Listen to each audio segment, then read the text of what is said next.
حضرت علی سے 7 مشکل سوال۔ دوستو، ایک مرتبہ حضرت علی رضی اللہ تعالی عنہ مسجد کوفہ کے ممبر پر کھڑے ہو کر خطبہ دے رہے تھے۔ جیسے ہی خطبہ ختم ہوا تو سامعین میں سے ایک شخص اٹھا اور کہنے لگا، اے حضرت علی رضی اللہ تعالی عنہ، میں شام سے کئی مہینوں کا سفر طے کر کے کوفہ تک پہنچا ہوں تاکہ میں آپ سے کچھ سوالات کر سکوں، تو اس لیے میں آپ سے کچھ سوالات کرنا چاہتا ہوں۔ حضرت علی رضی اللہ تعالی عنہ نے فرمایا، اے ابن آدم، تم جو سوال کرنا چاہتے ہو بلا جھجک مجھ سے پوچھ سکتے ہو۔ تب وہ شخص کہنے لگا، اے علی رضی اللہ تعالی عنہ، میرا سب سے پہلا سوال یہ ہے کہ اللہ تعالیٰ نے سب سے پہلے کس چیز کو پیدا فرمایا تھا؟ میرا دوسرا سوال ہے کہ آپ مجھے کائنات کی 10 طاقتور ترین چیزوں کے نام بتائیں۔ میرا تیسرا سوال یہ ہے کہ وہ ایسی کون سی چیز ہے جو سانس لیتی ہے مگر اس میں گوشت یا خون ایسی کوئی چیز نہیں ہے۔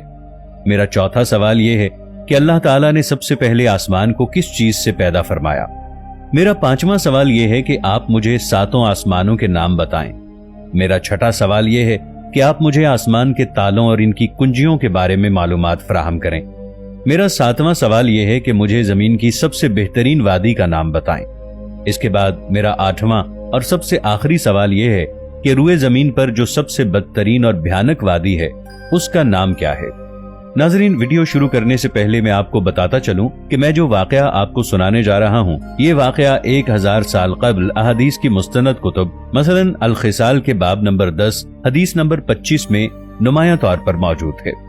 دوستو، حضرت علی رضی اللہ تعالی عنہ نے فرمایا، اے ابن آدم، تمہارا سب سے پہلا سوال یہ ہے کہ اللہ تعالیٰ نے سب سے پہلے کس چیز کو پیدا فرمایا تھا؟ تو تم جان لو، اللہ تعالیٰ نے سب سے پہلے نور کو پیدا فرمایا تھا۔ تمہارا دوسرا سوال یہ ہے کہ اس کائنات کی 10 طاقتور ترین چیزیں کون سی ہیں؟ تو اللہ تعالیٰ نے اس پوری کائنات میں سب سے زیادہ طاقتور پتھر کو پیدا کیا۔ اللہ نے اس سے بھی طاقتور چیز لوہے کو پیدا کیا جو پتھر کو کاٹ سکتا ہے۔ اسی طرح آگ کو لوہے سے بھی زیادہ طاقتور بنایا جو لوہے کو پگھلا دیتی ہے۔ آگ سے طاقتور پانی ہے جو آگ کو بجھا دیتا ہے۔ پانی سے زیادہ طاقتور بادل ہیں جو پانی کو آسمان پر اٹھائے پھرتے ہیں۔ بادل سے زیادہ طاقتور ہوا ہے جس کی وجہ سے بادل آسمان پر ادھر ادھر اڑتے رہتے ہیں۔ ہوا سے طاقتور ہوا کا فرشتہ ہے جو ہواؤں کو زمین پر چلاتا ہے۔ ہواؤں کے فرشتے سے زیادہ طاقتور ملک الموت ہے جو ہوا کے فرشتے کو بھی اللہ کے حکم سے موت دے سکتا ہے۔ ملک الموت سے بھی زیادہ طاقتور موت ہے جو خود ملک الموت کو بھی موت دے دے گی۔ موت سے بھی زیادہ طاقتور اللہ تعالیٰ کا حکم کن ہے۔ جب اللہ کسی کام کے کرنے کا حکم جاری کرتا ہے تو پھر کوئی بھی شے اس کے کام کے بیچ رکاوٹ نہیں بن سکتی، اور وہ کام اللہ کے حکم سے ہو کر رہتا ہے۔ اے ابن آدم، تمہارا تیسرا سوال یہ ہے کہ وہ ایسی کون سی چیز ہے جو سانس تو لیتی ہے مگر اس میں گوشت پوست اور خون موجود نہیں ہے؟ تو تم جان لو، وہ چیز صبح ہے۔ اللہ رب العزت نے قرآن پاک میں ارشاد فرمایا ہے، قسم ہے رات کی جب وہ جانے لگے اور صبح کی جب وہ سانس لے کر آنے لگے۔ دوستو، یہ چاند، سورج، ستارے، سیارے، کہکشائیں، زمین و آسمان، صبح اور شامیں، یہ سب بھی اللہ تعالیٰ کی مخلوقات ہیں۔ اسی لیے اللہ تعالیٰ قرآن پاک میں سورۃ الاسراء پارہ 15 آیت 44 میں ارشاد فرماتا ہے، 7 آسمان اور 7 زمینیں اللہ کی تسبیح بیان کرتے ہیں، اور ہر وہ چیز بھی جو 7 آسمانوں اور 7 زمینوں میں رہتی ہے، اور ایسی کوئی بھی چیز نہیں جو اللہ تعالیٰ کی تعریف کے ساتھ اس کی تسبیح بیان نہ کرے، مگر تم ان کی تسبیح کو سمجھتے نہیں ہو۔